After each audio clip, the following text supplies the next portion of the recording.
Hi అండి, అందరికీ ఎలా ఉన్నారు? అందరికీ కార్తీక మాస శుభాకాంక్షలు అండి. కార్తీక సోమవారం రోజు పూజ ఎలా చేసుకోవాలో ఈ వీడియోలో నేను చూపిస్తానండి. నేను బయట అయితే కల్లాపు చల్లుకొని ముగ్గేసుకుంటున్నానండి. అది అయిపోయిన తర్వాత కడపకు పూజ చేసుకొని, అలాగే తులసి కోట దగ్గర క్లీన్ చేసుకొని వాటర్ పోసుకుంటున్నానండి. చూడండి, కడపం అయితే అలంకరించుకుంటున్నాను. టైం వచ్చేసి 4 అవుతుందండి. బయట అయితే ఒక్క మనిషి కూడా లేరండి. ఎవరో ఒక పూజ చేసే వాళ్ళు మాత్రం ఇంట్లో పూజ చేసుకుంటున్నారు. సౌండ్ వినిపిస్తుంది కానీ బయట ఎవరు కూడా కనపడట్లేదు. చూడండి, నేను తులసినైతే ఎలా అలంకరించుకుంటున్నాడో.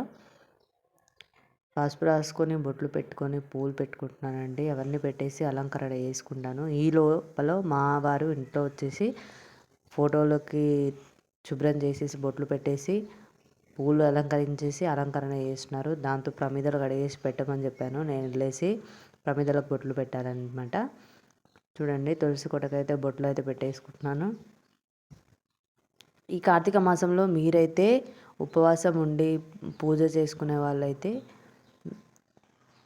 ఎలా చేస్తారో కామెంట్లో చెప్పండి నాకు. చూడండి, ఒత్తి వేసి దీపం అయితే పెట్టించేస్తున్నాను. నేను కార్తీక సోమవారం రోజు ఉసిరి దీపం పెడతానండి. దాంతోపాటు 2 ప్రమిదలు చేసేసి పెట్టాను. 2 ప్రమిదలు ఉసిరినైతే పెట్టాను. ఉసిరి దీపం పెట్టడం వల్ల ఏమంటారు, ఐశ్వర్యము, అనారోగ్య సమస్యలు, ధనప్రాప్తి అలాంటివి కలుగుతాయంట. దానివల్ల ఉసిరి దీపం పెడతారంట. చూడండి, మా వాళ్ళైతే దీపారాధన చేసేసారు. దీపం అయితే అయిపోయింది.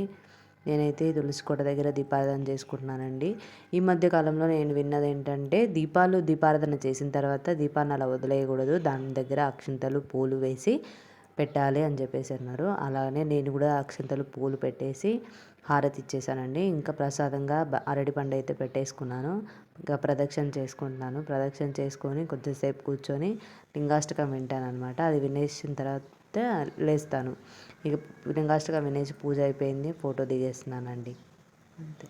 Thanks for watching. హాయ్ అండి, అందరికీ ఎలా ఉన్నారు? అందరికీ కార్తీక మాస శుభాకాంక్షలు అండి. కార్తీక సోమవారం రోజు పూజ ఎలా చేసుకోవాలో ఈ వీడియోలో నేను చూపిస్తానండి.